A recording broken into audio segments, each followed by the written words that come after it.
이 시대 하나님의 사람, 오늘은 전선의 권사를 만나러 왔습니다. 불교와 유교, 토속신앙 속에서 자란 그녀지만 하나님의 사랑 가득하신 계획 안에서 그 사랑이 이슬비에 옷이 젖듯이 삶에 스며들어가게 되었습니다. 이제는 전도자로 양육자로 살기로 기도드리며 순종의 삶을 살아가고 있습니다. 7번째 이야기, 사탄을 기쁘게 하지 않겠습니다. 제자훈련과 사역훈련과 전도 폭발 훈련을 받고 순장으로 섬기면서도 저는 친정 식구들을 만나러 갈 때면 언제나 기도를 드리고 집을 나섰어요. 하나님, 저는 하나님 말씀을 전하러 또 나갑니다. 오늘도 저에게 말씀을 전할 기회를 한 번이라도 주셔요. 제 입술에 시와 때에 맞는 말씀을 얹어주세요. 친정 식구들을 바라볼 때마다 그 영혼을 가엾게 여기는 제 가슴이 불에 타는 듯 아프게 해주세요. 아멘. 친정 식구들은 늘 저에게 예수 믿는 것들은 저희들끼리만 모이고 교회 일을 집안일보다 더 소중하다고 생각하는 자들이다. 예수밖에 몰라 세상 이치에도 어둡고 시야가 좁기만 하다고 말해왔어요. 그래서 저는 그들에게 예전보다 더 신경을 써서 살펴주고 도와주고 더 열심히 집안일에도 참석을 했어요. 그러다 보니 그들이 더 사랑스럽게 느껴졌고 그 영혼들을 생각하면 마음이 찢어지는 듯해서 제 기도 시간은 늘 눈물바다가 되었어요. 모임이 있는 집에 가면 초인종을 누르기 전에 그 집 대문이나 현관에 손을 얹고 하나님께 먼저 기도를 드렸어요. 하나님 아버지, 오늘도 저는 아직도 예수님의 사랑을 모르는 형제의 집에 왔습니다. 이 집에 모이는 저의 모든 가족들을 사랑해 주시고 예수님을 믿고 구원받게 해주세요. 아멘. 모임에 가서 이런저런 이야기를 나눌 때 조금의 틈만 보이면 있잖아, 우리 담임 목사님께서 설교 시간에 이런 말씀을 해주셨어요. 라던가 우리 교회에 어떤 집사님은 이런 어려움 속에서도 기도드리면서 잘 이겨내셨다고 해요. 라는 이야기를 전하기 시작했어요. 교회 소식도 전하고 성경 이야기도 또 제가 받은 은혜도 이야기를 하니 저에게 별명이 붙어버렸어요. 삼천포 아줌마라 하더군요. 식구들이 이야기를 재미있게 하고 있는데 옆구리로 뻗쳐나가 예수 이야기를 한다고 빗대어 붙여준 별명이었어요. 그래도 한마디라도 기억해 주기를 간절히 바라는 마음으로 기회만 되면 전했죠. 하루 한 번 친정 식구들을 위하여 기도를 드릴 때마다 100명 가까이 되는 이름을 하나씩 부르며 하나님, 저도 하나님의 사랑을 흉내라도 내게 해주세요. 저에게 지치지 않게 늘 새 힘을 주세요. 이 일을 이루셔서 하나님 홀로 영광과 기쁨을 누리세요. 마른 막대기 같이 쓸모도 없는 저를 사용하시기 위해 붙잡아 주셔서 감사드립니다. 저를 아시고 저를 부르신 주님, 저의 친정 식구들을 갓난아이부터 노인에 이르기까지 한 사람도 빠짐없이 저보다 더 큰 사랑으로 불러주시고 사랑해 주세요. 이 땅에서 하나님 사랑 많이 받고 살고 이후에 천국에서 영생을 누리게 해주세요. 아멘. 한 사람 한 사람 이름을 부르며 그들을 위한 구체적인 기도까지 드리다 보면 목소리는 쉬게 되고 거의 2시간 가까이 흘린 눈물로 얼굴은 붓고 눈물 범벅이 되곤 했어요. 기도를 마치고 나면 몸이 힘들어 1시간 가까이 누워서 쉬어야만 했던 힘든 기도 시간을 멈출 수는 없는 일이었죠. 생명의 끝자락에 섰던 저를 다시 살려주신 하나님 앞에서 파수꾼이 되겠다고 서원 기도를 드린 저였기에 지금 사는 것은 제가 사는 것이 아니고 하나님께서 십자가의 은혜로 주신 덤의 삶인 것을 알기 때문이었어요. 저의 제자 훈련 중에 뇌수술을 받은 남편을 퇴원 후에 집에 홀로 두고 제자 훈련을 계속해야 하나 정말 고민이 많았어요. 많은 생각을 해도 답이 없어 기도를 드리는데 하나님께서 내 평생의 표준자와 같은 물음을 주셨지요. 내가 제자 훈련을 중도에서 포기하면 누가 제일 기뻐하겠느냐? 그것은 사탄입니다. 너는 사탄을 기쁘게 하며 살 것이냐? 절대로 그렇게는 살지 않겠습니다. 제가 부족하여 하나님께 온전한 기쁨을 드릴 수는 없을지라도 절대로 사탄을 기쁘게 하지는 않겠습니다. 그렇습니다. 그 순간 이후 이 질문은 제 평생에 무언가를 결정할 때마다 답변의 표준자가 되었지요. 하나님을 기쁘시게 할 것인가? 사탄을 기쁘게 할 것인가? 저에게는 단순하지만 명쾌하게 정확한 선택을 하게 하는 질문이지요.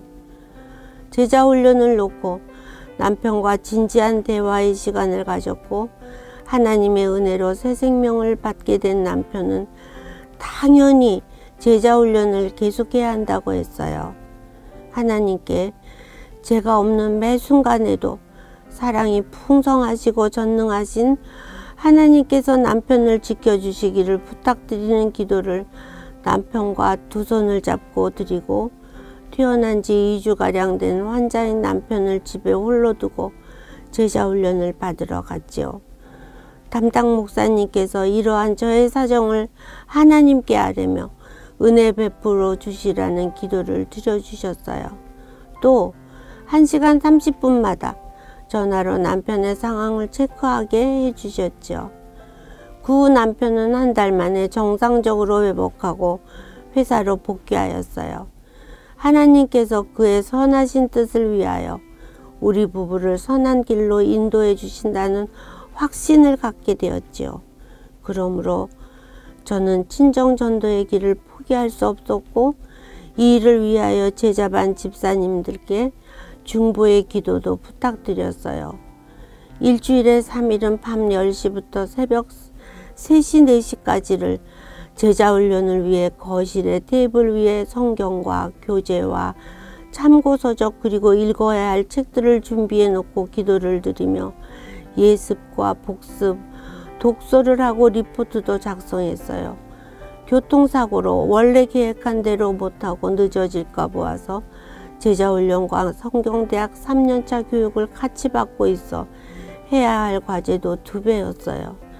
말씀에 목이 마른 저는 담당 목사님께 참고가 될 책들을 더 추천해 주시라는 부탁을 드려 열심히 읽었지요.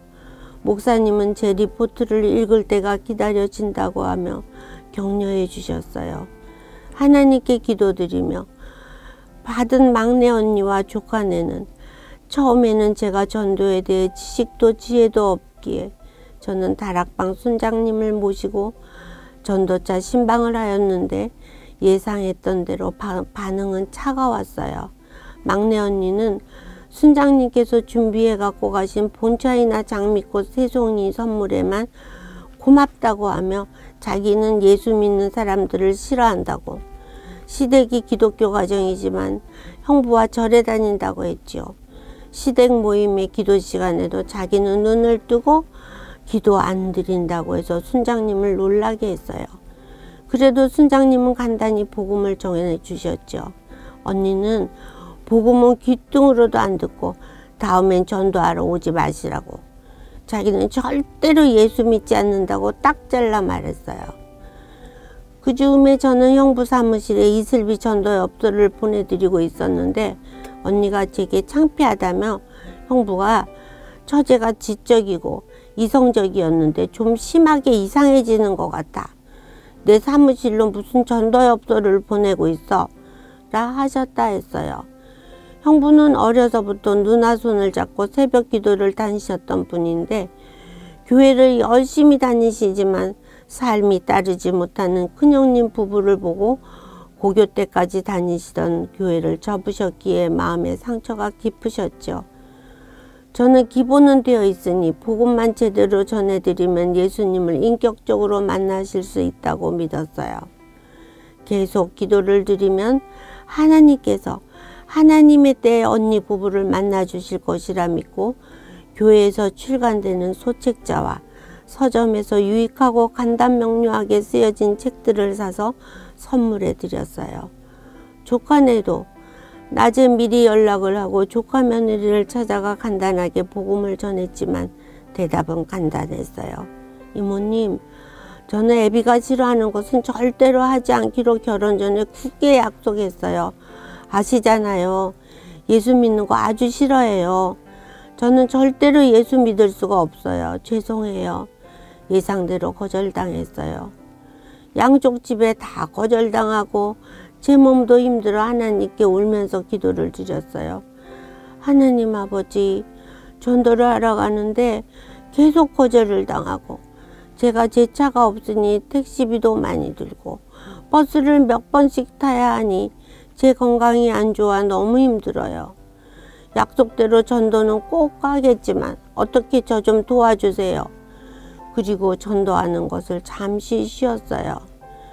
그런데 얼마 후에 집안에 모임이 있어 참석했는데 온 식구들이 다 모인 자리에서 넷째 언니가 물었어요. 막내야, 너 전도하러 요 사이엔 안 간다며? 왜? 그만 포기한 것이니? 식구들은 전도도 궁금했는데 몇 번 가다가 그만둔 것 같으니 반은 궁금해서 반은 비웃듯이 물은 것이었죠. 머리를 번개망치로 맞는 것 같은 충격이었어요. 하나님은 사탄의 비웃음으로도 저를 다시 깨우쳐 주셨어요. 제가 대답을 했어요. 내가 몸도 약하고 건강도 안 좋은데 내 차도 없고 그래서 어떻게 좀 해봐 주시라고 부탁 기도를 드리고 응답을 기다리고 있는 중이에요. 그 말을 듣더니 모두 박장대소를 하였죠. 선혜야, 내 하나님은 참 힘들겠다. 무엇을 정확하게 말을 해도 해주기 힘든데 어떻게 해보라니. 그것은 정말 힘들어. 해줄 수가 있겠냐? 내가 시키는 대로 하는 것은 내 노예지 나의 하나님이 아니시죠. 내 생각보다 뛰어나신 비교도 할 수 없는 하나님의 방법이 있으실 것이에요. 나의 영혼이 잠잠히 하나님만 바라며 나의 구원이 그에게서 나오는도다. 나의 영혼아 잠잠히 하나님만 바라라. 무릇 나의 소망이 그로부터 나오는도다. 시편 62편 1절과 5절의 말씀입니다.